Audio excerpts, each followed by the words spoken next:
माता फल सब्जियां बेच रही थी और एक बहुत बड़ा धनाढ्य व्यक्ति जिसका समाज में सम्मान था, नाम था, वो टाइम पास कर रहा था, बाहर टहल रहा था।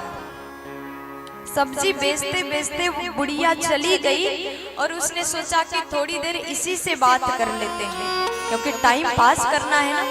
गरीब के पास में धन कमाने के लिए, 2 वक्त की रोटी खाने के लिए मेहनत करते हैं, लेकिन अमीरों के पास में पैसा है लेकिन कैसे उसको सदुपयोग करें बुद्धि नहीं है, और उसके बाद में सब कुछ है, करने के लिए काम नहीं है, क्योंकि घर में करने वाले लगे रहते हैं ना।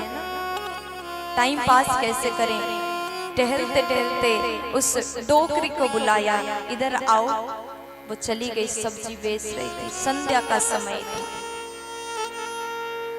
शाम के समय था। सब्जी बेचते बेचते गई और उस व्यक्ति ने क्या कहा जानते हैं? समय पास करने के लिए पूछता, ये बंदा क्या बोलते हैं उसको, गोभी, इसका भाव क्या है? आलू कितने रुपए के, कुरसानी मिर्ची कितने रुपए के, और उसके बाद में भट्टा कितने के, ये सब पूछता रहता है। और बेचारी गरीब थी, उसने कहा कि देखो मालिक, ये इतने का है, इसका भाव इतना है, इसका भाव इतना है। बड़ा प्रतिष्ठित व्यक्ति था, उसको कहना पड़ा। अब वो टाइम पास कर रहा है, फिर पूछने लगा, क्या तुम सब्जी घर में उगाती हो, तुम्हारे पास खेत है, या फिर खरीद के लाती हो? फालतू की बातें करने लगा। बुढ़िया कहती है कि डरी हुई कहने लगी कि आप एक काम करिए, आपको जो लेना होगा कृपा करके वो ले लीजिए। रात हो गया, दिन ढल गया, रात होने को है, मुझे अपने घर पर जाना है, घर तक जाना है, समय बीत चुका है। छोटी सी बातें कह दिया, डरी डरी सी कह देती है, लेकिन उस छोटी सी बात को जैसे दिल में लगा तो उस अमीर व्यक्ति ने सोचा, जो अम्मा ने बात कहा, देखा जाए अगर एक सामान्य व्यक्ति उसको सुन ले तो छोटा सा अर्थ निकाल लेगा। दिन बीत गया, रात हो गया, घर में जाना है, नहीं तो देर हो जाएगा। छोटी सी चिंगारी उसके मन में लग गया। व्यक्ति ने सोचा, जीवन की सच्चाई तो यही है।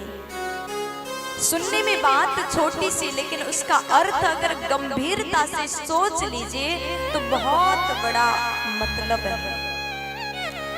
उस व्यक्ति ने सोचा कि कहीं ना कहीं ये जीवन के सीख को मुझे सिखा करके जा रही है।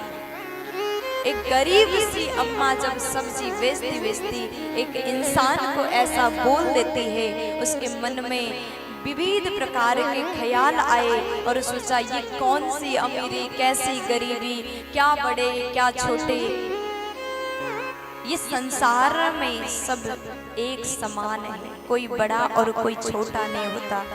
तुम भी मनुष्य, हम भी मनुष्य, कौन छोटा और कौन बड़ा। उसके मन में भाव आया। सब्जी बेचती बेचती अम्मा कह गई, वो छोटा सा चिंगारी मन में प्रवेश कर गया और उसने सोचा, दिन बीत गया, यानी जिंदगी बीत गया, शाम हो गया, रात होने को है, दिन ढल गया, रात होगा, घर नहीं जाऊंगी तो फिर मेरा क्या होगा। जिंदगी बीत रहा है, रात हो गया, फिर भी हमने ऊपर जाने की कोई तैयारी नहीं की, कोई तैयारी नहीं। और यही संसार के दलदल में, यही कीचड़ में फंसे हुए हैं, मन को इधर उधर दौड़ा रहे हैं, दूसरों की बुराई, दूसरों की बातें, यही सब में जिंदगी बीत गया। अंतिम समय आएगा तो उस परमात्मा को क्या जवाब दोगे? फिर कुछ भी जवाब नहीं। धिक्कार है ऐसे मनुष्य होने के बाद भी अपने जीवन को सुधार नहीं सके तो जीव बना करके, मनुष्य बना करके ईश्वर ने गलती कर दी। फिर वो इंसान, वो व्यक्ति घर के अंदर नहीं गया, वैराग्य आ गया। अगर समझदार व्यक्ति होगा तो उसको सत्संग की एक चिंगारी ही काफी है।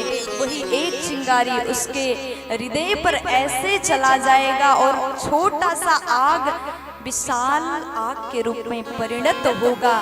सत्संग की छोटे से दीप से ज्ञान की ज्योत जला लेता है और ईश्वर के चिंतन करके भगवान तक पहुंच सकता है।